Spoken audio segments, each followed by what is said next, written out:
بسم اللہ الرحمن الرحیم۔ میرا دیور اندھا تھا۔ شوہر کا چھوٹا بھائی ہونے کی وجہ سے میں اس کے سارے کام کرتی، کبھی اس کے کپڑے بدلتی، کبھی پاس بٹھا کر اس کی باتیں سنتی۔ وہ بھابھی بھابھی کر کے میرے اور قریب ہو جاتا۔ لیکن ایک رات جب اس کے کپڑے بدلنے لگی تو میرے ہوش اڑ گئے۔ جب اس رات دیور، اسلام میں دیور سے بہت سخت پردے کا حکم ہے۔ میں شادی ہو کر اپنے سسرال آئی تو رشتہ دار خواتین نے مجھے اس صحن میں بٹھا دیا۔ میرے سامنے چارپائی پر میرا چھوٹا دیور بیٹھا مجھے دیکھ رہا تھا اور مسکرا بھی رہا تھا۔ سرسری سی نظر ہی میری اس پر پڑی تھی۔ مجھے یہ بات بہت بری لگی کہ وہ ٹکٹکی باندھے مجھے ہی دیکھے جا رہا تھا۔ وہ 17 سال کا تھا، اچھا پیارا سا لڑکا تھا، لیکن ایسی حرکتیں۔ 20 منٹ تک مختلف قسم کی خواتین میرے پاس آتی رہیں اور مجھے مٹھائی کھلاتی رہیں، لیکن میرا دیور نہ تو اٹھ کر میرے پاس آیا، نہ ہی مجھ سے کوئی بات کی، بس سامنے سے مجھے دیکھے جا رہا تھا۔ ایک دو بار میری اس پر نظر پڑی تو اسے خود کو دیکھتے ہوئے پایا۔ میں نے سوچا بہت بے شرم لڑکا ہے، بڑی بھابھی تو ماں اور بڑی بہن جیسی ہوتی ہے، اسے ذرا شرم نہیں۔ اب میں ماتھے پر بل ڈالے اسے گھورنے لگی، لیکن عجیب پاگل تھا، مجھے ہی دیکھے جا رہا تھا اور مسکرائے جا رہا تھا۔ مجھے اس کے یوں مسکرانے پر غصہ آنے لگا۔ رسمیں ختم ہوئیں تو میں اپنے کمرے میں آ گئی۔ میرا موڈ بہت خراب ہو گیا تھا۔ اعجاز بھی کمرے میں دیر سے آئے۔ میں بالکل ہی بے تاثر سی بیٹھی تھی۔ وہ میرے پاس آ کر بیٹھے تو میں نے انہیں غصے سے دیکھا۔ مجھے کہنے لگے، کیا بات ہے روبینہ؟ پھر وہ سمجھے کہ شاید وہ کافی دیر سے کمرے میں آئے ہیں، اس لیے میں ناراض ہوں۔ کہنے لگے، آج میرا دوست میرا پیچھا ہی نہیں چھوڑ رہے تھے۔ تم تو جانتی ہو نا، ایسے موقع پر دوستوں کی اٹکیلیاں عروج پر ہوتی ہیں۔ پھر اعجاز کی تعریف سن کر میرا موڈ بحال ہو گیا۔ میں نے دیور کی بات کو ان کے سامنے نہیں دہرایا کہ کیا سوچیں گے، آتے ہی میرے بھائی کے بارے میں باتیں شروع کر دیں۔ میرے شوہر اعجاز کا ایک ہی بھائی تھا، ان کے والدین حیات نہیں تھے۔ گھر میں اس وقت میں، میرا شوہر اور حامد تھا۔ جب صبح آنکھ کھلی تو اعجاز کہنے لگے، آج کا ناشتہ میں بازار سے لے آیا ہوں، لیکن گھر میں کوئی عورت نہیں جو ناز نخرے اٹھائے۔ آج کے مہمان نوازی میں نے نبھا دی، لیکن کل سے تمہیں ہی سب سنبھالنا ہوگا۔ میں یہ بات پہلے سے جانتی تھی، اس لیے میں نے کوئی اعتراض نہیں کیا۔ جیسے ہی میں ناشتہ کرنے کے لیے باہر آئی تو دسترخوان پر میرا دیور بیٹھا تھا۔ میں بھی اس کے سامنے بیٹھ گئی۔ اس نے مجھے سلام کیا اور پھر مسکرانے لگا۔ جب اعجاز دسترخوان کے پاس آ گئے تو میرے بجائے حامد کے پاس بیٹھ گئے۔ اس کی پلیٹ میں چنے ڈالے اور نان توڑ کر اسے اپنے ہاتھ سے کھلانے لگے۔ یہ دیکھ کر مجھے بڑی حیرت ہوئی، اور اس سے زیادہ حیرت مجھے یہ ہوئی کہ حامد اب بھی سامنے بیٹھا مجھے ہی دیکھے جا رہا تھا۔ اسے تو اپنے بھائی کا بھی لحاظ نہیں تھا، اور غصہ مجھے اعجاز پر بھی آنے لگا کہ وہ تو اسے ٹوک سکتے ہیں۔ مجھے عجیب لگ رہا تھا کہ اعجاز اسے خود کھانا کیوں کھلا رہے ہیں۔ وہ 17 سال کا لڑکا تھا، کیا خود نہیں کھا سکتا تھا؟ میں نے کہا، اعجاز، حامد خود بھی تو کھا سکتا ہے، آپ ناشتہ کریں۔ میری بات سن کر وہ کہنے لگی، روبینہ، حامد دیکھ نہیں سکتا، یہ سننا تھا کہ میرا نوالا ہاتھ میں ہی رہ گیا۔ میں حیرت سے اسے دیکھنے لگی۔ اچھا خاصا خوبصورت لڑکا تھا، اس کی آنکھیں بھی گرین کلر کی تھیں، بے حد خوبصورت۔ مجھے نہ جانے کیوں بڑا ہی دکھ اور افسوس ہوا۔ اس کی آنکھوں میں نور نہیں تھا، وہ دیکھ نہیں سکتا تھا، اور کل سے میں نہ جانے اسے کتنا برا بھلا کہہ چکی تھی۔ اعجاز کے چہرے پر سنجیدگی سی تھی۔ کہنے لگے، حامد بچپن سے ہی نابینا ہے، دیکھ نہیں سکتا، اس کا بہت علاج کروایا، لیکن ڈاکٹر کہتے ہیں آپریشن کا بھی کوئی فائدہ نہیں۔ اعجاز کہنے لگے، اس کے سارے کام میں کرتا ہوں، لیکن اب یہ تمہاری ذمہ داری ہے، تم اسے چھوٹا بھائی سمجھ کر اس کے سارے کام کیا کرو۔ میں نے کہا، ٹھیک ہے، لیکن مجھے بے حد افسوس ہوا یہ سن کر کہ حامد دیکھ نہیں سکتا۔ وہ ہے کتنا خوبصورت، کیا ہی اچھا ہوتا کہ دیکھ سکتا۔ میری بات پر حامد کی آنکھوں سے آنسو چھلکنے لگے۔ کہنے لگا، بھابھی، میری بڑی خواہش تھی کہ میں آپ کو دیکھتا، لیکن دیکھیں میری بدقسمتی، میری ایک ہی بھابھی ہے اور میں اسے دیکھ نہیں سکتا۔ کچھ دیر پہلے جو میرے دل میں حامد کے لیے نفرت کے جذبات تھے وہ اب ہمدردی میں بدل چکے تھے، لیکن میرے ہوش تو اس وقت اڑے جب اعجاز نے اپنی ڈیوٹی جوائن کی اور وہ ڈیوٹی پر جانے لگے تو کہنے لگے، حامد کو کھانا بھی تم اپنے ہاتھ سے کھلاؤ گی اور کپڑے بھی پہناؤ گی۔ کھانے کا تو ٹھیک ہو گیا تھا، لیکن کپڑے، یہ سن کر میرا دماغ تھوڑا سا چکرا گیا۔ میں نے کہا، اعجاز یہ غیر نامناسب بات ہے، میں اسے کپڑے کیسے بدلوا سکتی ہوں؟ کہنے لگے، اسے چھوٹے بھائیوں کی طرح سمجھو، اب میں آفس کے کام سنبھالوں یا اسے سنبھالوں تم خود مینج کر لینا۔ یہ کہہ کر وہ چلے گئے۔ میں بہت پریشان تھی کہ کیا کروں کیا نہ کروں، جب مجھے حامد کے کمرے سے پکارنے کی آوازیں آئیں۔ وہ بھابھی بھابھی کہہ کر پکار رہا تھا۔ میں اس کے کمرے میں گئی تو وہ پینٹ اور بنیان پہنے کھڑا تھا۔ کہنے لگا، یہ شرٹ مجھے پکڑا دیں، بھائی نے کہاں رکھ دی ہے؟ پورے بیڈ پر ہاتھ مار کر دیکھ چکا ہوں لیکن سمجھ ہی نہیں آتی۔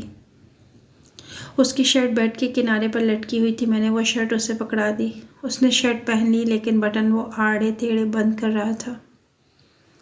مجبوراً مجھے ہی آگے بڑھنا پڑا۔ میں نے کہا، تم چھوڑو، میں بٹن بند کر دیتی ہوں۔ میں نے اس کی شرٹ کے بٹن بند کیے تو وہ خوش ہو گیا۔ کہنے لگا، میرے بال بھی بنا دیں۔ میں نے ڈریسنگ سے کنگھا لیا اور اس کے بال بنائے۔ پھر کہنے لگا، مجھے اپنا ہاتھ دیں۔ میں نے کہا، وہ کیوں؟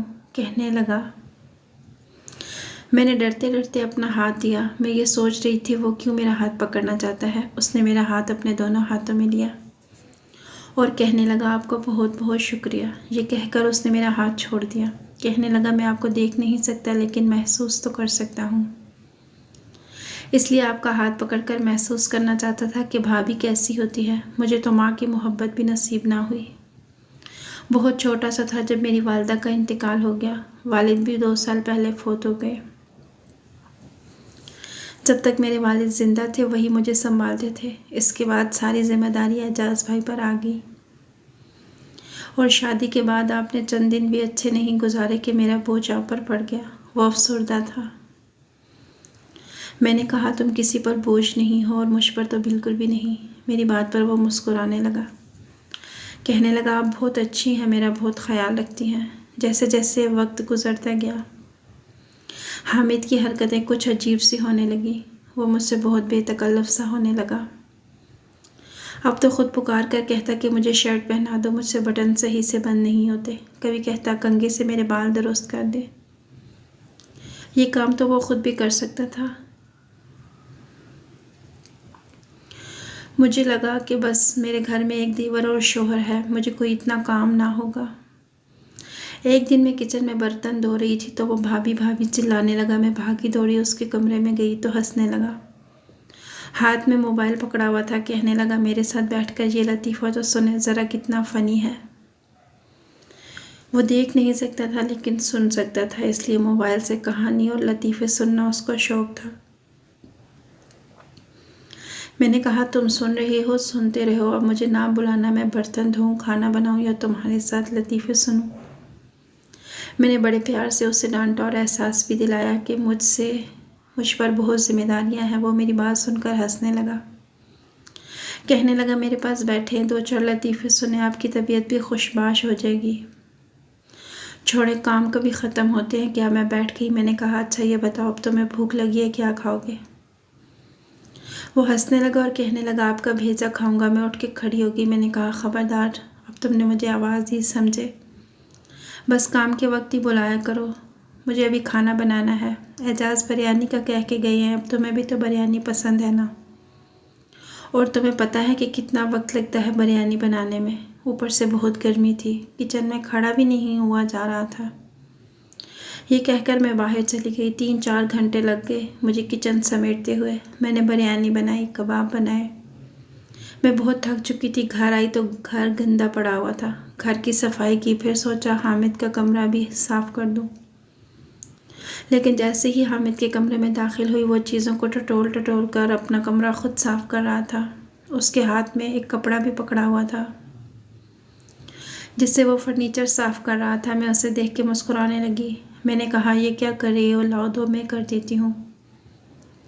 میں نے اس کے ہاتھ سے کپڑا لے لیا تو وہ کہنے لگا، نہیں آپ تھک جائیں گی، مجھے بہت برا لگتا ہے کہ میرے سارے کام بھائی نے آپ کے سر پہ ڈال دیے۔ آپ ایسا کریں، مجھے بتا دیا کریں، میں چھوٹے موٹے کام کر سکتا ہوں، میں کر لیا کروں گا۔ وہ بڑی سنجیدگی اور فکر مندی سے کہہ رہا تھا۔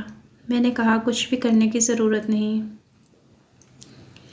تم بیٹھے رہو۔ میں نے اس کا ہاتھ پکڑ کر اسے بیڈ پر بٹھا دیا اور موبائل اس کے ہاتھ میں تھما دیا۔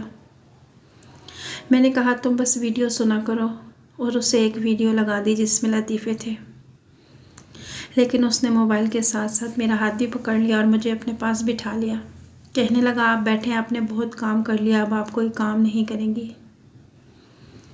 اس نے میرا ہاتھ بڑی مضبوطی سے پکڑا تھا۔ میں نے کہا، حامد یہ کیا حرکت ہے، میرا ہاتھ چھوڑو، شام ہو گئی ہے، مجھے چائے بھی بنانی ہے۔ تم بتاؤ چائے کے ساتھ کیا کھاؤ گے، تمہارے لیے کچھ فرائی کر دوں؟ کہنے لگا، کچھ نہیں کھاؤں گا، مجھے آپ اپنے ساتھ کچن میں لے جائیں اور بتائیں کہ چائے کیسے بناتے ہیں۔ میں نے کہا، تم یہ فکر چھوڑو۔ یہ کہہ کر میں نے اپنا ہاتھ اس کے ہاتھ سے چھڑایا اور کچن میں آ گئی۔ اس کے لیے چائے بنائی، شامی کباب تلے، پھر اس کو چائے بھی دی، اور کباب کھاتے ہوئے وہ مسلسل میری تعریف کر رہا تھا۔ پھر ایک دن ایسا ہوا کہ مجھے بہت تیز بخار ہو گیا، لیکن اعجاز کو میری کوئی پرواہ نہ تھی۔ مجھے بخار کی دوا دے کر چلے گئے، کہنے لگے، دیکھو تم بیمار مت پڑا کرو، میرا سارا گھر الٹا پڑ جاتا ہے۔ فٹافٹ سے دوائی ٹائم پہ لے لینا اور کھانا گھر پر ہی بنانا۔ دوپہر کو بھی مجھے آفس کا کھانا کھانا پڑتا ہے، بد ذائقہ کھانا۔ گھر آ کر میں گھر کا ہی کھانا کھاؤں گا۔ ان کے سامنے تو میں نے کہا، ٹھیک ہے، میں کر دوں گی، لیکن بخار کی دوا کھانے کے باوجود بھی میرا بخار کم نہیں ہو رہا تھا۔ شاید میرے گلے میں بہت انفیکشن تھا، گلے میں شدید درد تھی۔ بخار کم ہونے کی بجائے بڑھنے لگا۔ میں اپنے کمرے میں تھی، میرا دروازہ کھلا، حامد میرے سامنے کھڑا تھا۔ میں نے بڑی مشکل سے اپنی آنکھیں کھول کر اسے دیکھا۔ وہ اپنی اسٹک کی مدد سے چلتا ہوا میرے پاس آیا، کہنے لگا، بھابھی کیا ہوا ہے آپ کو، ابھی تک آپ نے میرا ناشتہ نہیں بنایا؟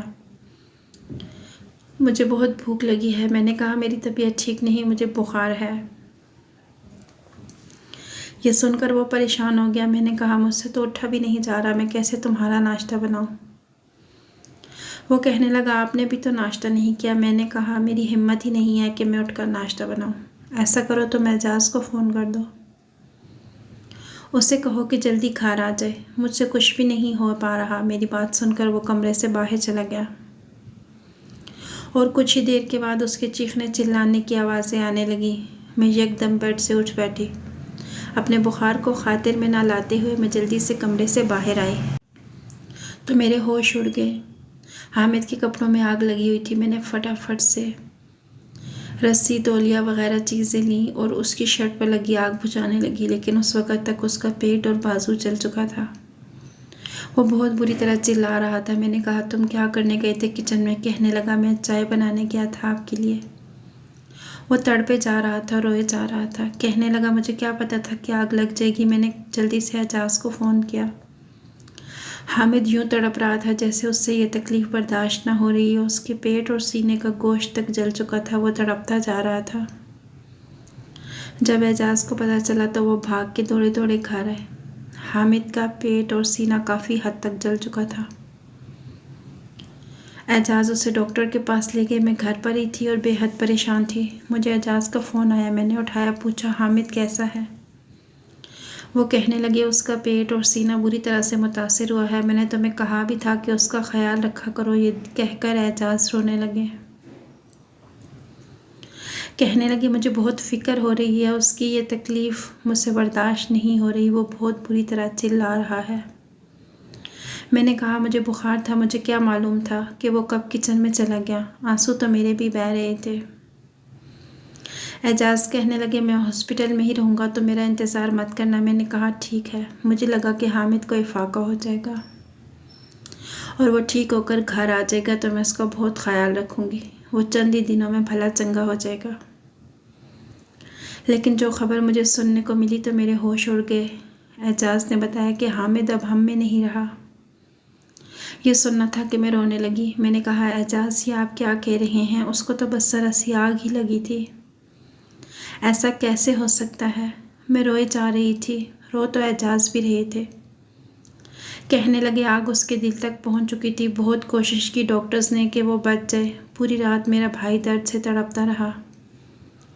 میرا ہاتھ پکڑے یہی کہتا رہا کہ بھائی میں مرنا نہیں چاہتا, مجھے جینا ہے, مجھے بچا لو, ابھی تو بہن جیسی بھابھی ملی ہے.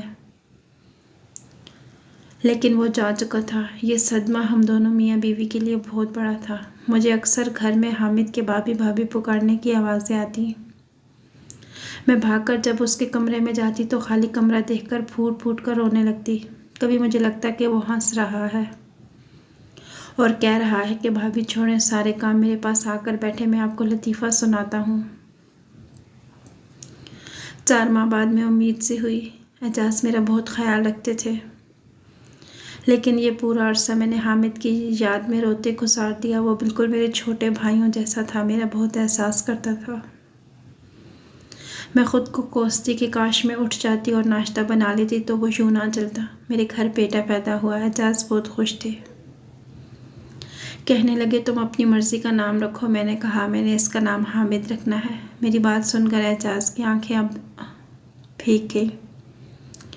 انہوں نے بچے کو سینے سے لگا دیا اور کہا کہ اللہ تعالیٰ نے ہمیں دوسرا حامد دے دیا ہے. اب یہی ہمارے غموں کا مداوا کرے گا. ویڈیو پسند آئی تو لائک کیجیے گا. مزید ایسی اچھی ویڈیوز کے لیے ہمارے چینل کو سبسکرائب کیجیے گا. اللہ حافظ.